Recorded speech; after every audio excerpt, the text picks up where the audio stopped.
Sanctuary is located on the traditional and unceded land of the Southern Pomo and Coast Miwok peoples who have been stewarding this land for generations.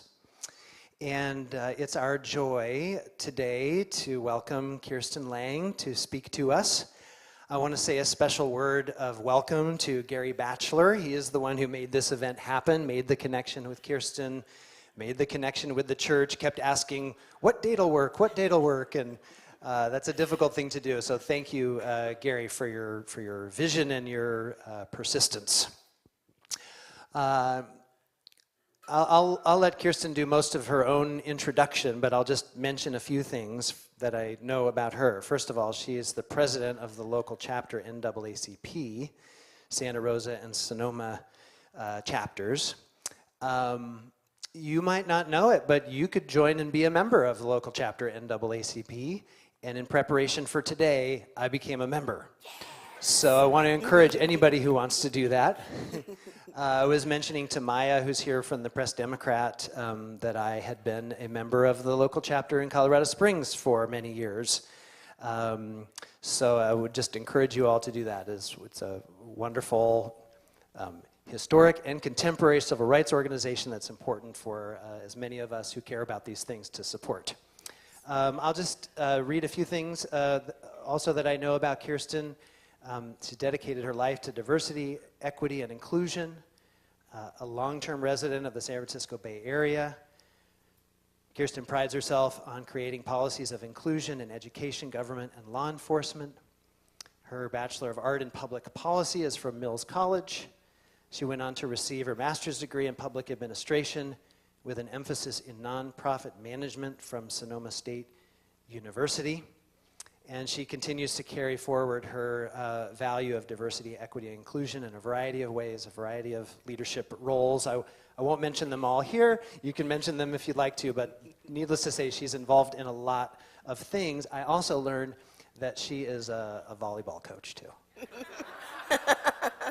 And that's probably my favorite sport, so I appreciate knowing that about you. She serves as president of the Santa Rosa Sonoma County NAACP branch, board member on the Elsie Allen High School Foundation, the Clean Committee, Santa Rosa's Community Advisory Board, Sonoma County Tourism Board. You get the idea. She's really involved, and it's really our joy and our honor to have you here today. And we're looking forward to all that you have to share with us. So please join me in welcoming Kirstyne Lange. Thank you.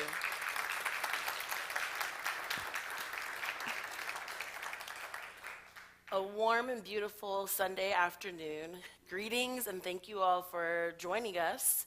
I selected the title, The Invisible Community, and very intentionally chose those words as the Black community here in Sonoma County is representative of 2% of the population. But if you do the math, that's 10,000 people.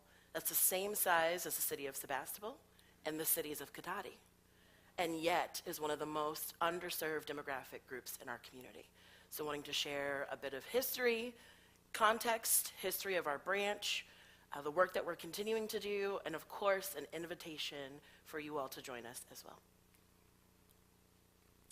So today we're going to start a little bit on grounding, a bit more introduction, which you've probably got the chance to read a little bit of my bio, history, timeline, key organizations, of course, and opportunities in closing.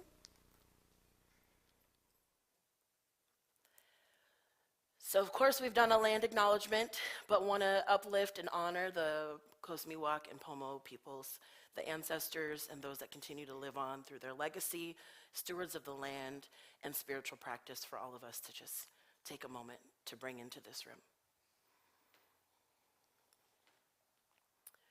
We're going to practice some empathy. There's a definition there in case you'd like to read it. More importantly, holding space to recognize there are things you may hear today that you may not have heard before or have heard a different version. Whether you agree or not agree is really not up for debate, but more or less taking it in as a part of contextualizing the lived experiences of those in the community that have been harmed here. And more importantly, when we get to Q&A, I statements, I will always speak from my own perspective and experience, acknowledging that it is not the same of those who may look like me or live in this community, and importantly, speaking the truth and speaking your own truth is going to be important to uplift. So as we recognize that having conversations about communities that are different from the ones we live in, it's going to be uncomfortable. And as an equity consultant, I'm not here to like rock your whole world, but I'm here to shake it up just a little bit. It is important that we recognize what our bodies are doing as we move through each of these zones. Panic is the most outer experience of like, oh no, you feel your pits get a little sweaty, forehead gets dribbles. That's normal, that's human. The stretch is leaning into it. This is something new, something different, something uncomfortable, and I'm gonna rock with this boat. And of course, the comfort zone is settling into the things you may be hearing or feeling and acknowledging it. For those who are very familiar with breath work and deep breathing, take that space for yourself.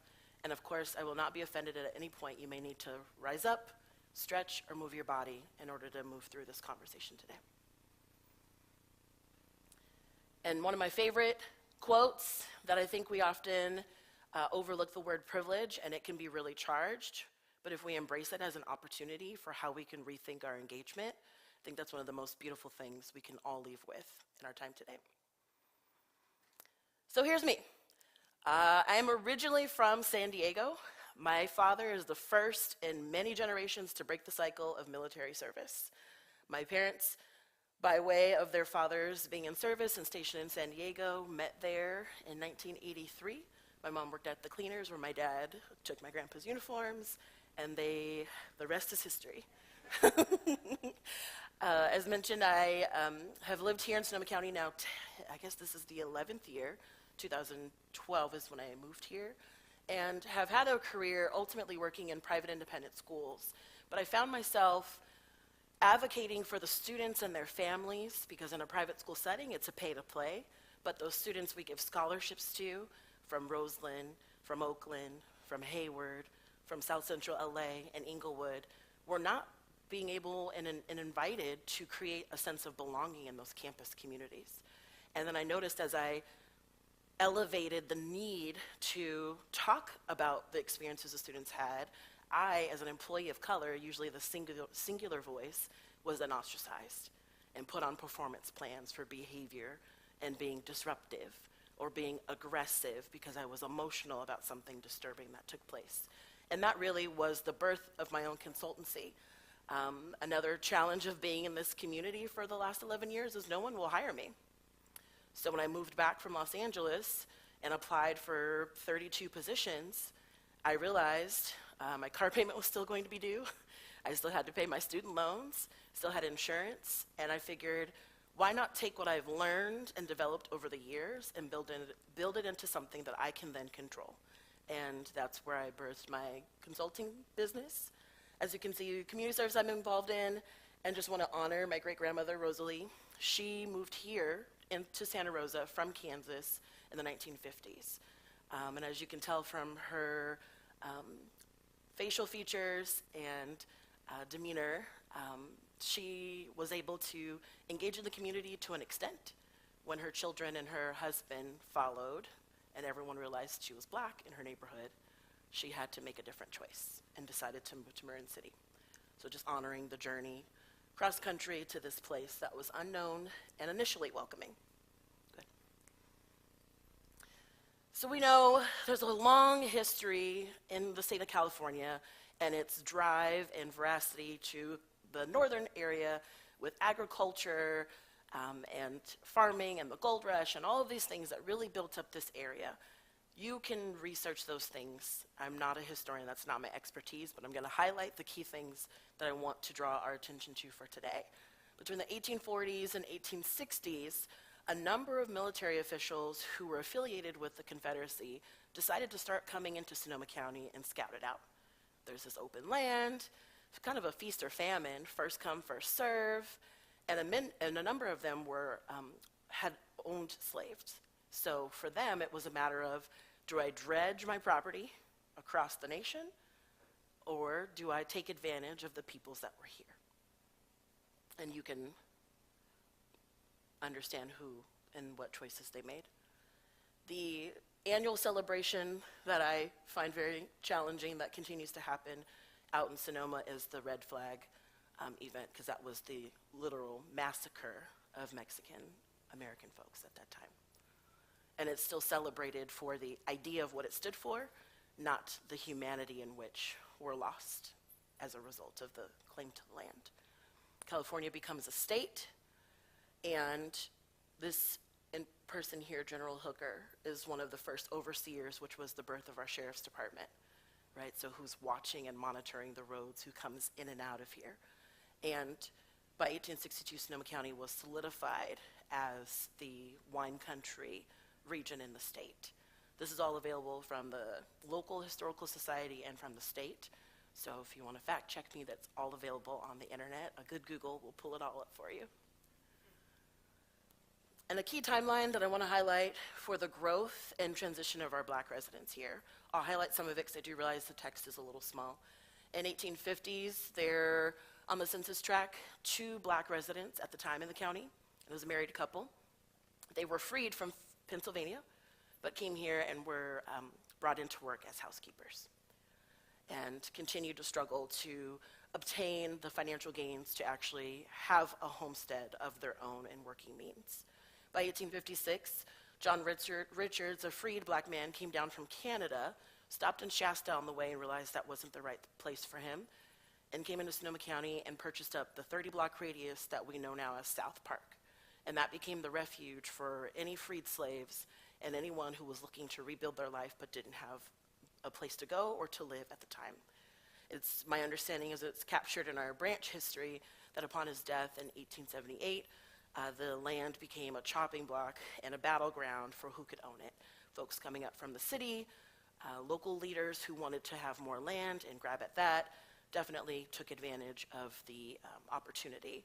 It was an interesting kind of capture of history for that time, that instead of honoring the legacy or continuing the safe space for folks to live, it became another round of property grab and gain.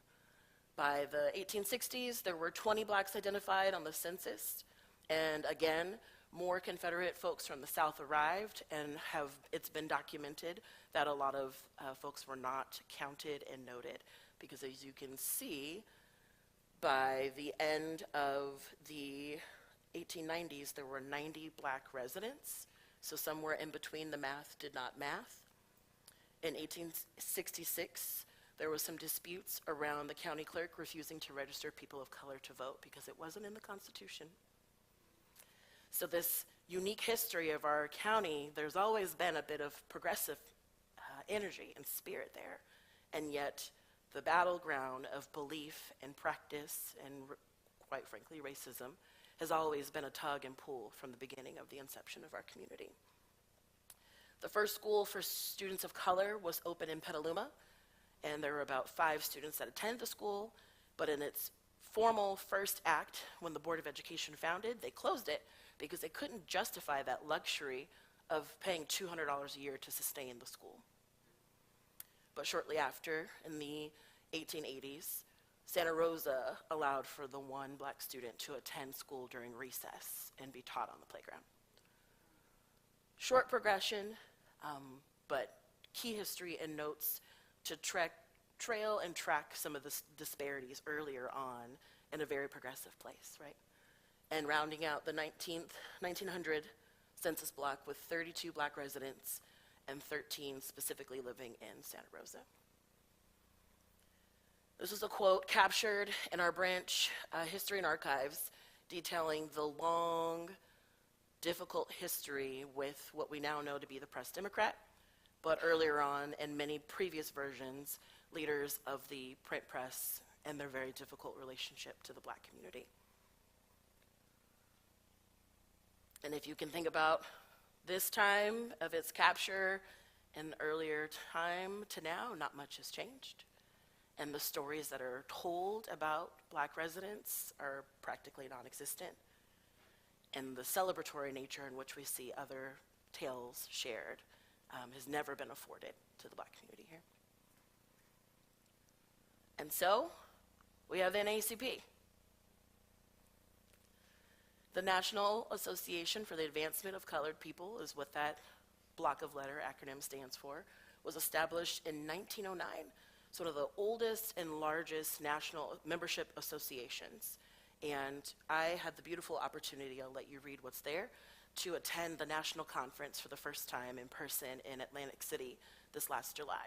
And that was one of the most transformative, eye-opening, and empowering, inspiring experiences that I've had the good fortune to have in my life. The various community leaders from all walks of life, religious backgrounds and beliefs, all across the nation was just, I don't even really have a lot of words. But the thing that stood out for me, moreover than not, was the emphasis on the intergenerational connectedness that needs to happen in order for the organization to sustain itself. We all know that Black Lives Matter movement kicked off as a sort of resistance and result of NAACP not being flexible and nimble to the voice of the youth. And they acknowledged that failure very publicly, which I thought was amazing. And as someone who's 33 leading a branch, also inspiring and a good reminder of taking advantage of the opportunity of my youthfulness to be of service to all folks in my community. And that was really, really important for me. And of course, a staple of how the organization has been run for a number of years. Our local branch history, for those, if this is new, the branch was founded in 1953. So this year is our 70th year. Shameless small plug, if you are an event planner or coordinator, we need to have a Freedom Fund Gala, which is a great celebration for all of our years of service and accomplishment. And it's definitely, as you can imagine, a huge feat. We will do it, but more hands on deck, the better. Our co-founders and co-founding presidents, Platt Williams and Gilbert Gray, really pulled together all members of community, from the Jewish community, from the Asian community, all over in Sonoma County to put together the membership list. In order to establish a branch, you have to have 300 people. What's really interesting is at that time, they were fighting for really key issues that have still remained true today in our community. And a really interesting note is that at that time, all of the Santa Rosa City Council and all of the Board of Supervisors were members. I can tell you very loud and proud that that is not true today. I can tell you very honestly that it has been like pulling teeth to get engagement and forward movement on some of the issues that we know to be true. And my invitation earlier to set with the discomfort of the things that are true embodies of those who are elected to lead and make decisions to protect everyone. And they have actively engaged in ignoring it. Go ahead. Of course, over the years, there was a huge effort to ensure that the police department and law enforcement maintained positive engagement with Black community members, but that unfortunately has not always been true.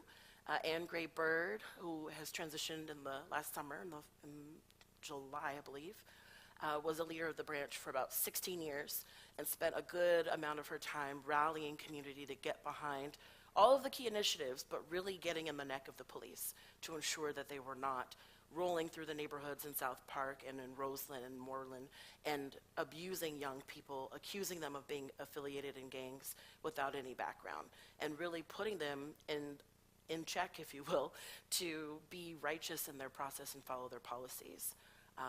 That foundational work was heard by many, because I did have the opportunity to work with Santa Rosa Police Department on their equity assessment, policy analysis, and help them co-design their implicit bias training that they're hoping to get NACOL certified, which would be a huge staple for law enforcement in this region to ensure that all of our agencies are in alignment with unconscious bias training. And in the 1970s, we know that time as the war on poverty. I've listed out many of the key initiatives that were launched by members of the branch, and I named specifically Eddie Mae Sloan, but she's not the only woman who led that effort. That was a huge collaborative effort by a number of women who were tired of seeing the inequities. So they mobilized a bunch of young folks, our past president, Greta Woodard, being one of them, as a part of the JETS. And the main goal was to educate, get jobs, and improve the economic development for all people in this community. If you look down below, those are the programs that we still have in our community today. But if you can envision, how many of those are prioritizing closing the gaps for Black residents? How many of those are actually run or have Black employees in their ranks? We're talking about Head Start, the Council on Aging,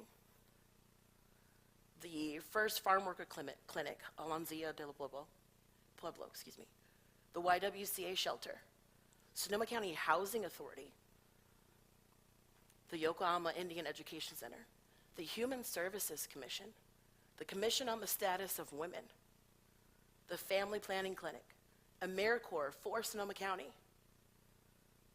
the Homeless Outreach Services, Fair Housing for Sonoma County, and the Roseland Children's Health Center, Youth Services, and the Gang Intervention, which is the Gang and Violence Prevention Program out of the city of Santa Rosa. That was blueprinted and done to amplify and mobilize programs and services for members of the community that were not being served. And as you can think about to this day, they have been erased from that history. I gave a similar presentation to the employees at the city of Santa Rosa. They had no idea. So my invitation to them was, how are you going to intentionally hire folks from the community, the grandchildren of these women, essentially, who, like myself, cannot be gainfully employed because when we mark our demographics, that separates us from the stack. So today, I have the good fortune of serving with an amazing cohort of 15 other leaders in our community. I intentionally, strategically met with as many folks as far north as Cloverdale, as far east as the Sonoma Valley and Boys Hot Springs, Petaluma. There's a couple folks from Sebastopol and Ronert Park. Santa Rosa, of course, that's the no-brainer because the core of the group. But making sure we had as much perspectives, lived experience, leadership styles, skill sets, and ideas that can help us continue to carry the branch forward. Though our branch has been here for quite some time, it's had some years of really strong and great activity, and some years where there were challenges, and there were opportunities for us to kind of rethink how we can engage. And so we're hopeful that our collective work and intentional community building and partnership sharing with organizations will allow us to really build the branch up to sustain itself beyond my engagement and all these wonderful people that I get the great honor to work with. Our focus areas, as you can tell, they're the same because those issues are still impacting community to this day. One of our main partnerships was with the Sonoma County Black Forum. I'll share a little bit why we got to this in just a bit, but we were able to, in pushing the county, to rethink, the county needed to rethink how they engaged small nonprofit organizations, community-based organizations, when it came time to the American Rescue Plan Act dollars, the ARPA dollars. Now we know Sacramento got a hand slap, Fresno got a hand slap, and a number of other counties for, shoveling millions of those dollars into law enforcement. Now, while a chunk of that money did go to our local sheriff's department here, the last bit of funding that was for direct services, our organization, Sonoma County Black Forum, and a number of smaller nonprofits pushed for them to think differently to what we call in this world freedom dream. How can we provide more folks with an opportunity who provide direct services? Now, for some of our larger organizations who are used to receiving these dollars, they were not happy, and that's okay.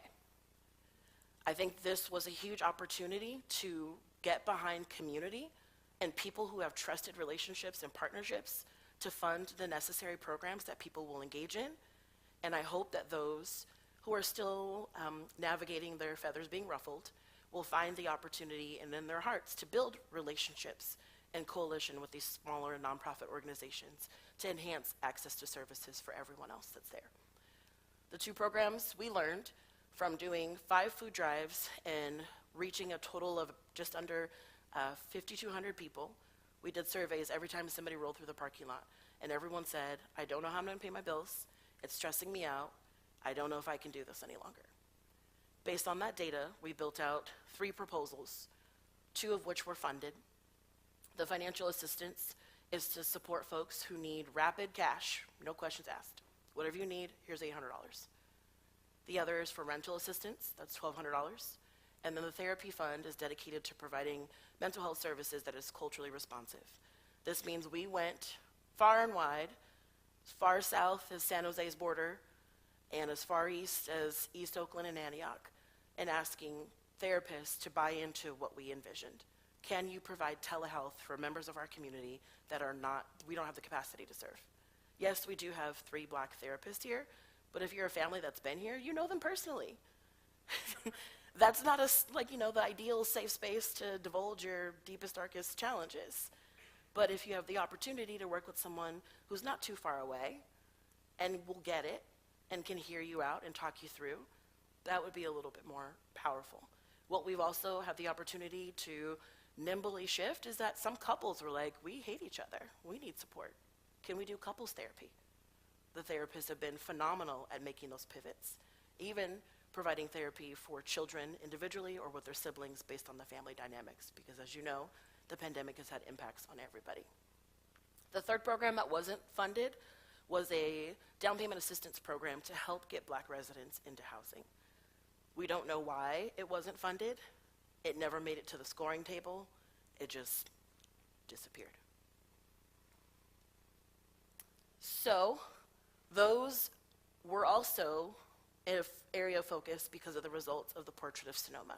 If you've not had time to read that report, I invite you, as a part of your homework from today, to take a look. It's fully comprehensive. It's a full analysis on the human life expectancy of people who live in our community.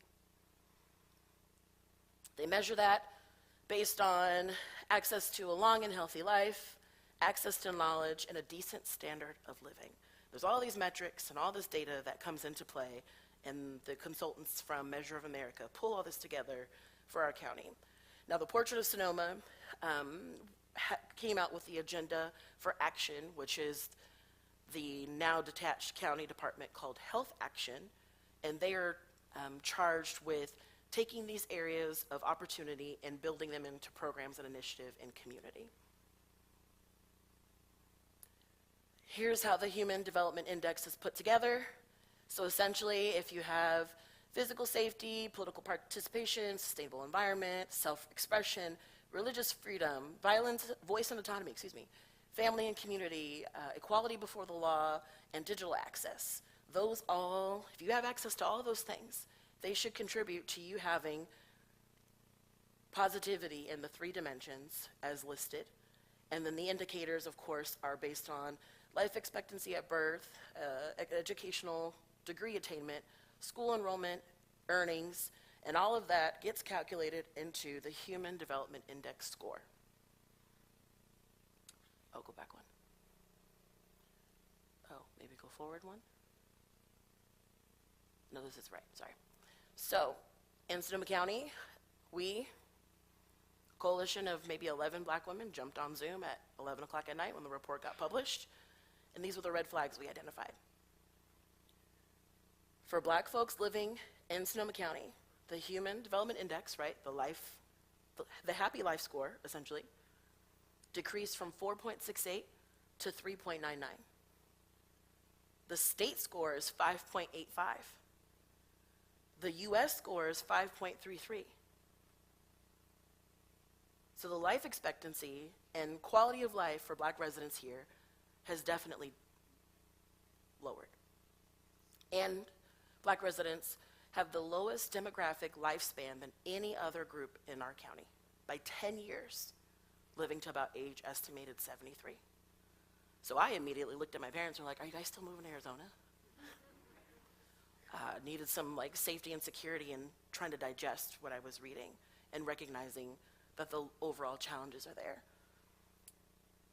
Black children and adults are the lowest enrolled group in our county at about, I think it's now 66 based on the last report that SCO just released at the beginning of the year. So only 66% of our students are enrolled in schools. Where are the others?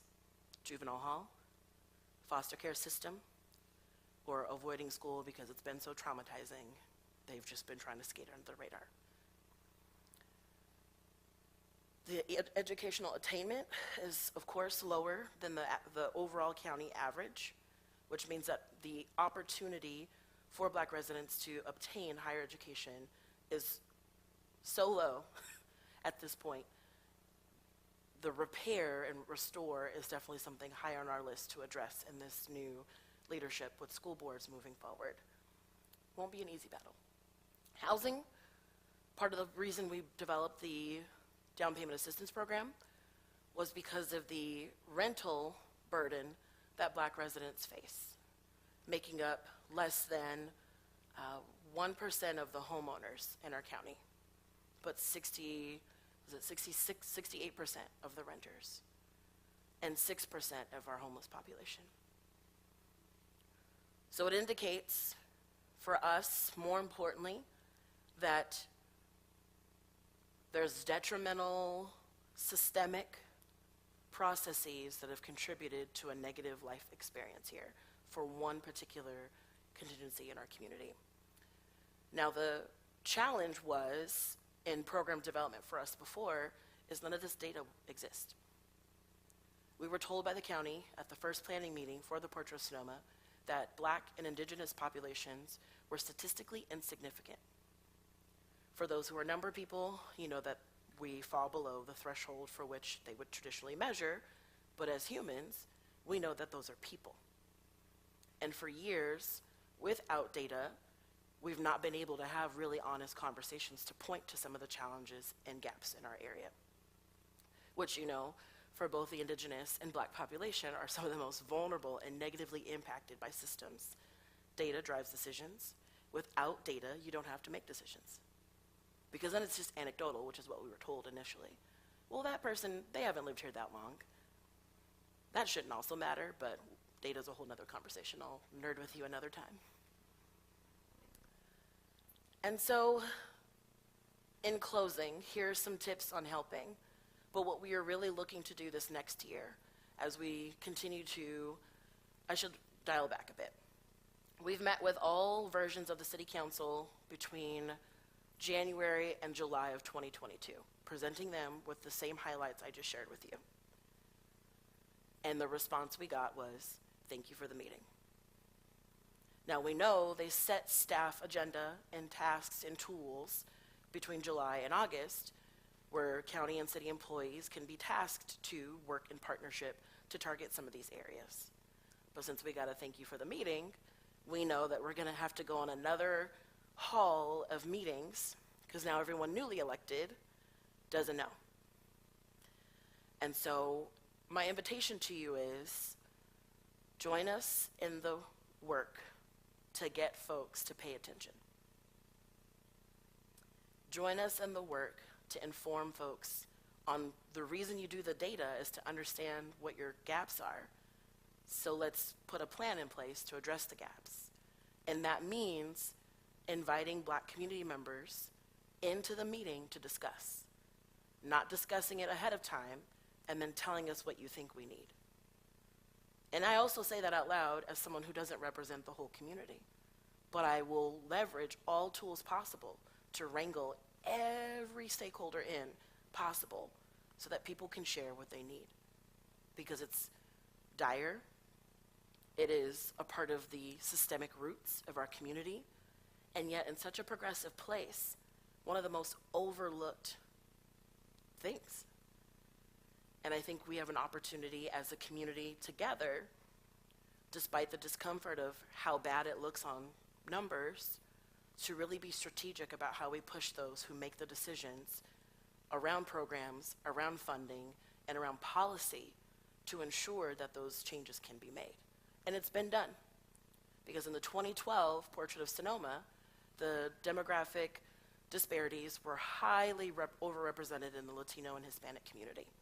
So they put forth a home buyers program that offered folks to gain funding whether they had citizenship status or not.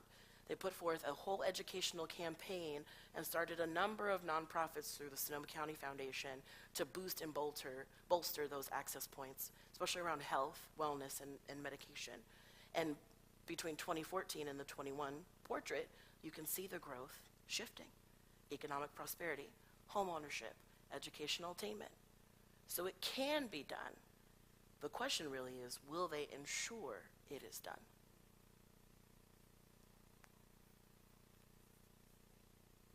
Thank you. There's one more if you want to change it.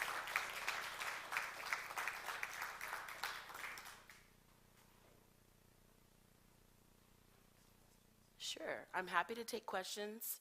This is also how you can reach me. I'm a month behind in email, so if it's not urgent, don't use that method. I have the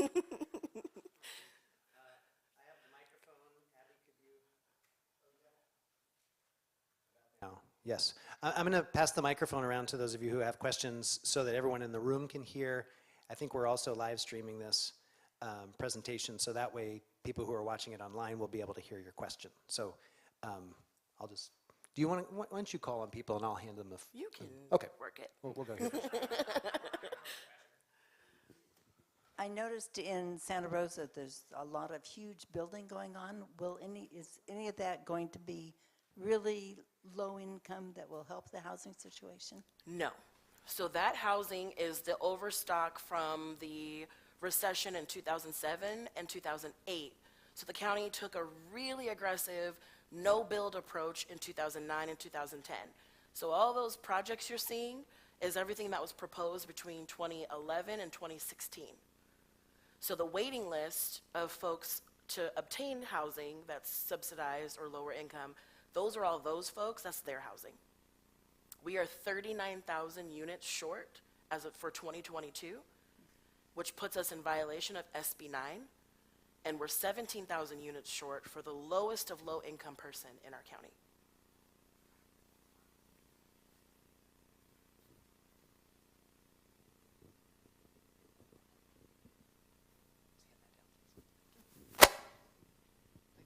Hot potato. Clarification, when you said you went to the city council, did you mean the Sebastopol City Council or the Santa Rosa I've met with 2 council members from Sebastopol. from Sebastopol? Okay.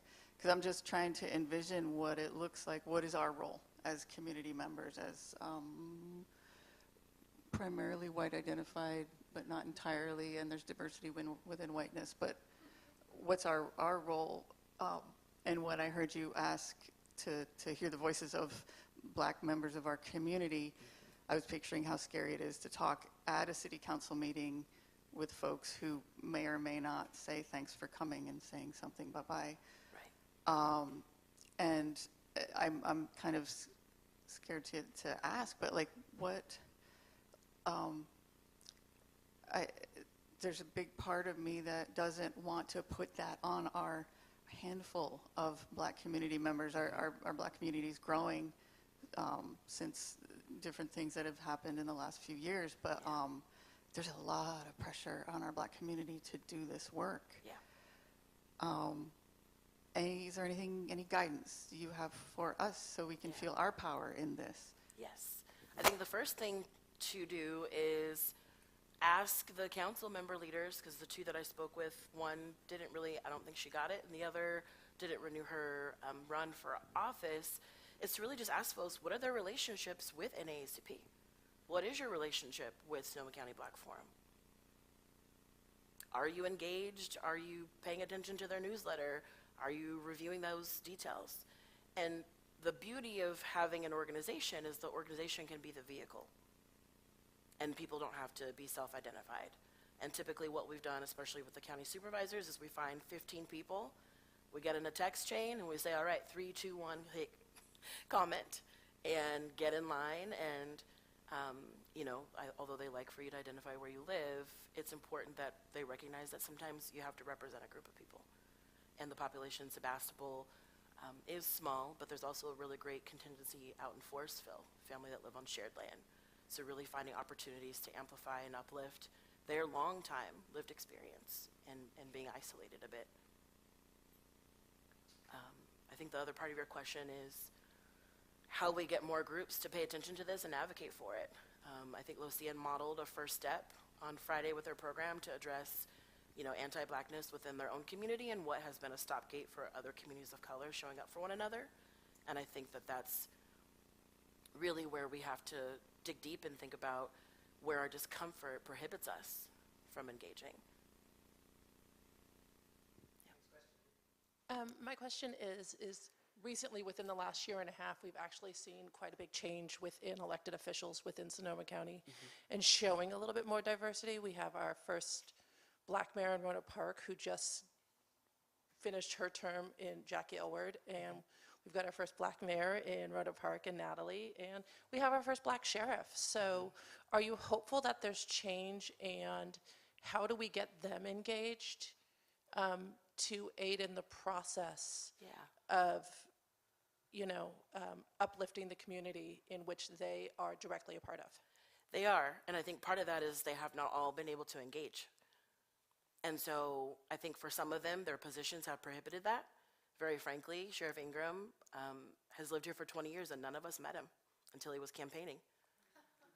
And so for my personal place is I've extended an invitation for a conversation and meeting, and I hope that we can make that happen. Not just when it counts for an endorsement, but for really intentional conversation that's necessary. And it's not to say I need you to own that responsibility, it's how can you be with us? How can you stand with us and do this work? For our newly elected mayors, I think for them too is balancing being the only one and black women in those roles. And that's a difficult burden to bear because I know when I had positions of leadership, I was always accused of being and showing favoritism. And so there's a really hard balance for their engagement. But I do communicate with them often so they're aware of what's going on so that where it's most strategically impactful for them to be able to uplift some of the things that are happening. But if you're the only voice on the dais and it's not being prioritized by city managers and given to staff, the effectiveness just won't be there.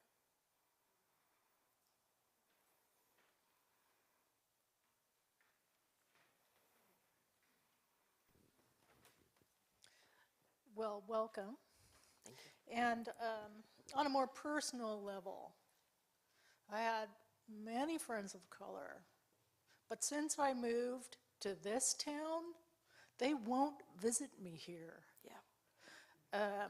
I'm originally hail from Texas, where racism is more overt and more out in the open, and you know exactly where you stand. But Yeah. the main complaint that I have heard is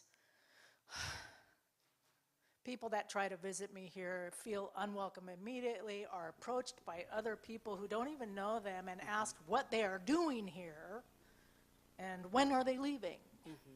And so that is a real uncomfortable way to be, and many of my friends just won't come back because that attitude is so pervasive here. So I'm asking, how do we, just personally, make it a more welcoming place, and how do we, I don't know. I can't change our history here.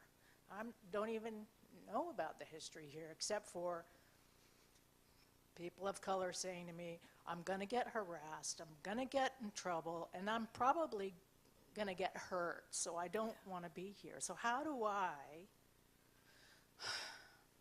make it more welcoming, or what can I point to say things are getting to be different, or how do we make them any different?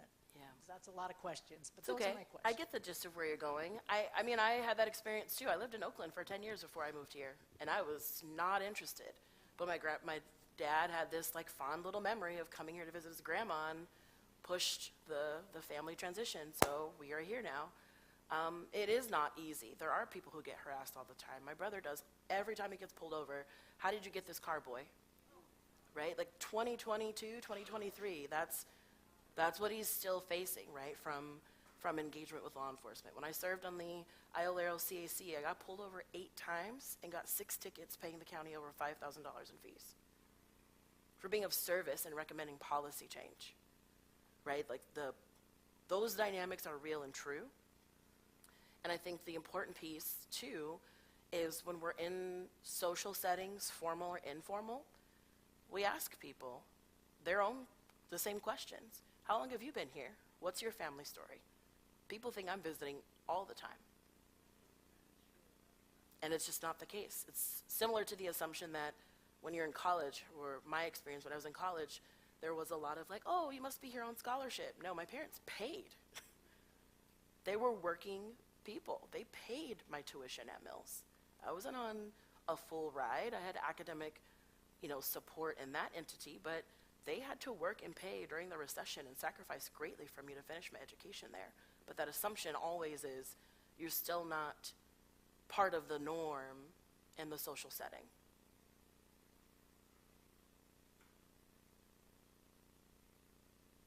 I noticed one of the organizations that you had listed was the Council on Aging. And we have a lot of seniors that live here in Sebastopol, and we have a very active senior center. And I facilitate a discussion group on Thursday mornings. It's called In the News. We talk about what's going on and so on. And we're basically a bunch of old white liberals, and we're comfortable with each other, We had a couple of Republicans, and one of them died and the other moved away. But that's kind of us. But oftentimes I've thought, how could I reach out to people of color, Black and our Mexican and friends to come and a senior person of color who would feel comfortable, being part of the group and be able to speak up and share their experiences and so on. It would be good for us. And do you have any ideas about how I might reach out? Yeah, I honestly, I just walk up to people in the store. Yeah, right. I do. I know it sounds very awkward, but it's also my extroverted introvert skill. I just, hey, how long have you lived here? I am volunteering in these organizations, and these are some of the things we're doing, and I'd love to share more. Yeah. And that's gotten me a couple side eyes and some really good, joyous resource connections. And I think that's really where it starts, because there are folks, I think, in the Sebastopol community that want to be engaged. They just don't know that they would be welcomed. And I think if you can, in a way that feels natural for you, not super, you're not going to be a cheerleader and throw pom-poms in their face, but to be able to say, hey, I'm Sandy. I'm a part of this organization. I'd love to invite you out.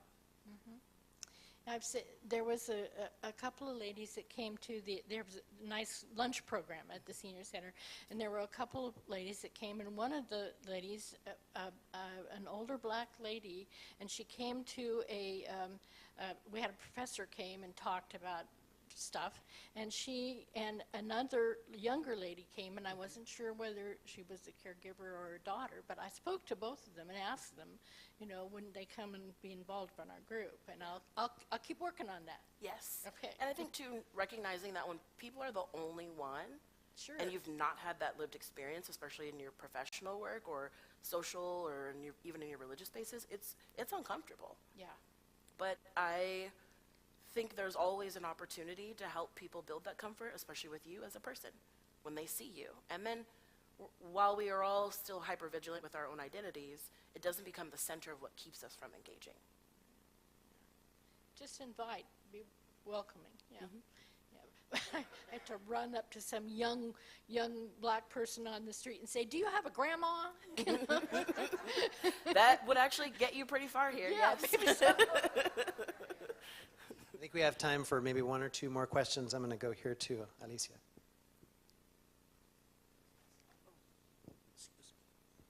So I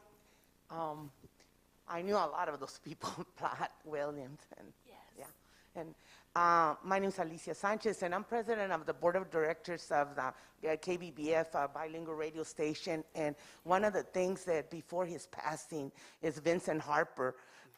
We were able to get a scholarship with Kaiser because Vincent, not a scholarship, a grant, because he wanted for us to be, even though we're a bilingual, actually a multilingual because we do indigenous languages, everybody still thinks it's a Mexican radio station and that's it, a Spanish-speaking radio station. Anyway, Vincent Harper, who's African-American, who just passed a few years ago, he encouraged Kaiser to please give us a grant so that we could focus on the Black community, especially during the COVID. That's another thing that is so incredible, the injustices that were done.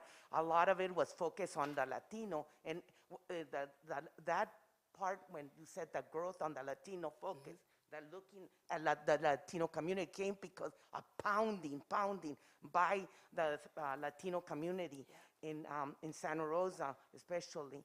the same thing, but it's always even worse for the African American community, because even people like myself, brown people, we still look at the blacks as even less than us. And so we have our own prejudice, and that's something that we have to look at each other and focus on that. I think the key first is for us to look and not get defensive when that we have our own prejudice. You know, when I got married to a white guy, my cousin said, thank God it wasn't a black guy. You know, I mean, like they thought they were doing me a favor. And so I think a lot of it is for us to really just constantly be, I love your introduction to tell people not to get, it's going to be okay to be uncomfortable, not get defensive, not start saying, oh, pobrecito mío, or none of this. We need to acknowledge that we have this, it's not, in prejudice ourselves and bring them out. And so I thank you, sisters, so much for doing this, having the courage to get and talk about this, because there is such an incredible injustice against our African American community. Yes, thank you for that. And I think, leading with that has been how I've been able to navigate the spaces. It's a natural human emotion to be uncomfortable. I'm sweaty right now, I just can't see it. But I'm embracing it, and I'm here, and it's going to manifest for each of us differently. And I think when I have the privilege of growing up in a very diverse family. When we take family photos, it is like the UN. I have 9 white aunts, I've got Filipino aunties, I've got Mexican aunties, there's multiple languages, lots of cultural foods coming up in Thanksgiving and family dinner. So for me, I thought the world was like that. It wasn't until I went to school when someone was like, go back to Africa, I was like, I'm not from there. Because I'm not. My lineage and heritage does not come from that continent. So, and recognizing that what you do see and what I present as is how I will be treated and taught earlier on by my elders how to navigate the world, and to recognize it's going to be a little uncomfortable sometimes, but they always encouraged me to speak up and speak out and to be of service to others. I maybe made it like a really personal pledge to do, but I enjoy people and I want for everyone to thrive. And I think it's important that however you show up in this world, wherever you are on the younger and the more seasoned scale, that you still find passion and giving back to people. And even if that means having uncomfortable conversations with white community members and just inviting them to think about it. I attended the history presentation that Petaluma School Board brought to their school last Wednesday and Thursday night at Petaluma High. And one of the things the historian said, and it really stuck with me because it's something that I really try to believe and live by, is who are your ancestors? And how are you going to rewrite the history and the trauma they endured to get you here? And that's why I honored my great-grandmother. It was traumatic to come here, right? Leaving behind 9 children, and then she had 9 more, another story. My grandpa has 25 siblings, right? So a huge family, lots of dynamics. But one of those things that really stood out for me is, how do I now, acknowledging those challenges and the poverty, the strife, how do I show up in the world to be a little bit different, acknowledging that pain, but living through authentically to rewrite for the next 7 generations. So if we can think about how we want to serve those that are going to come after us in our family independently and then in our community, I think the fear and the things that work us up kind of can go away, because then it becomes personal.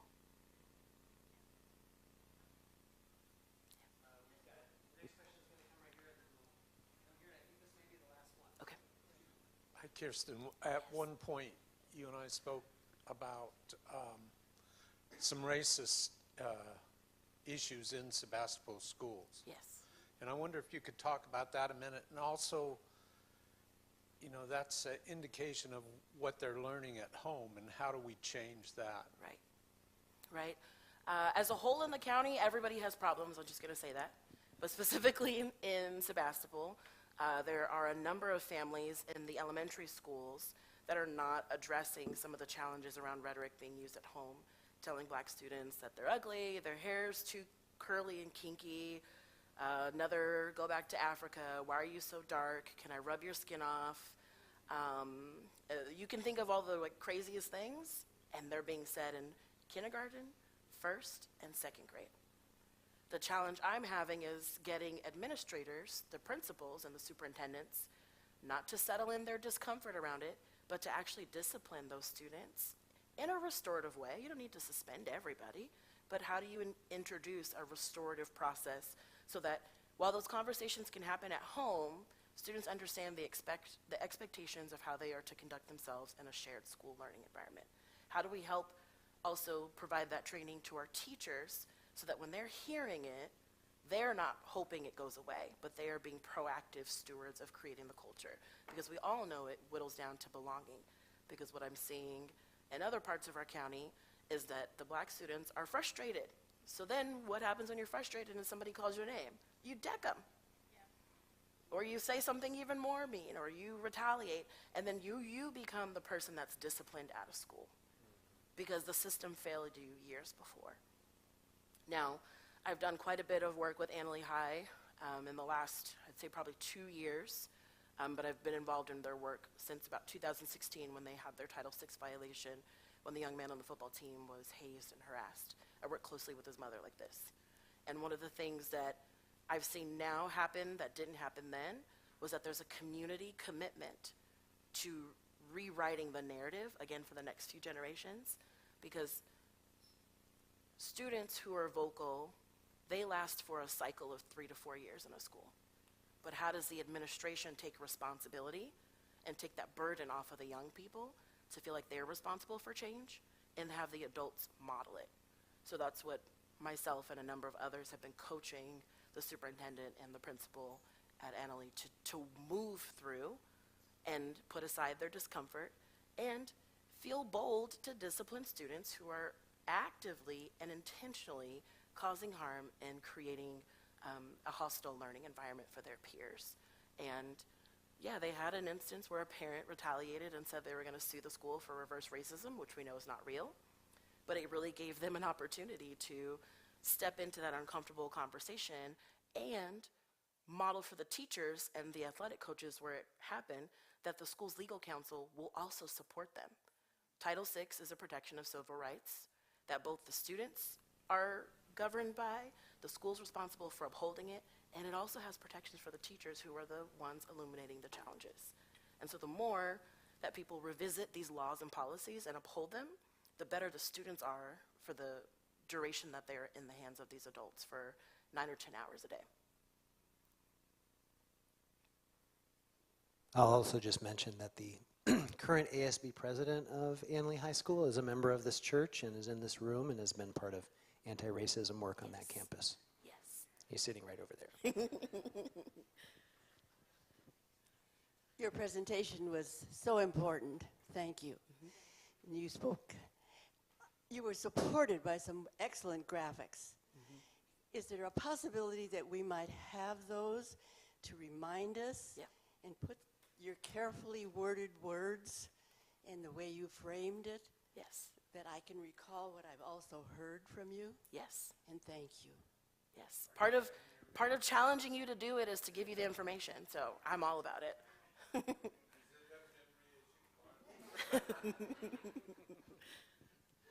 Thank you. I believe were we live streaming the presentation? So this presentation is available on the church's YouTube channel and Facebook page, so you can also access it that way as well.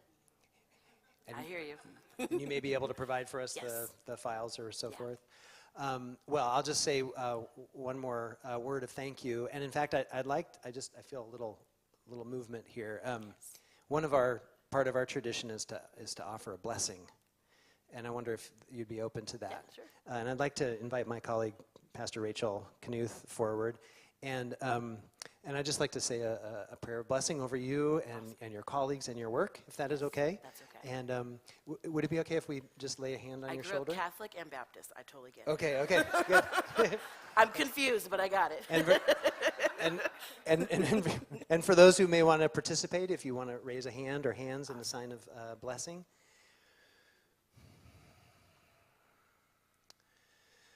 Holy Spirit of this life, we are so grateful for what Kirstyne has offered to us today.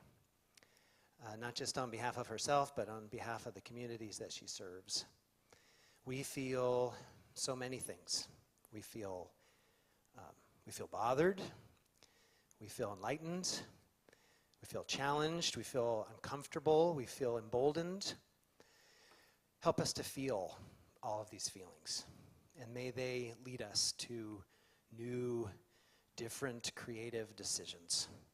May we take what Kirstyne has shared, both her words, but also the spirit in which she shares them, into our own lives, into all of the relationships and the people that we come into contact with.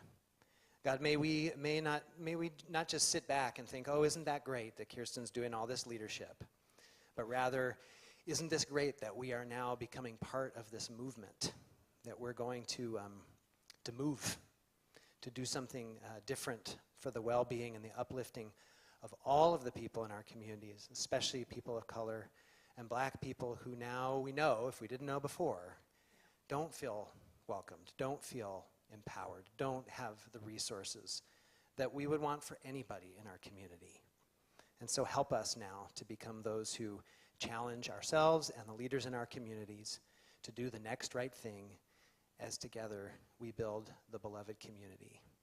So bless Kirstyne and her efforts. Bless this local chapter of the NAACP. And may their work continue to grow in scope and influence. I ask all of this in your holy name. Amen.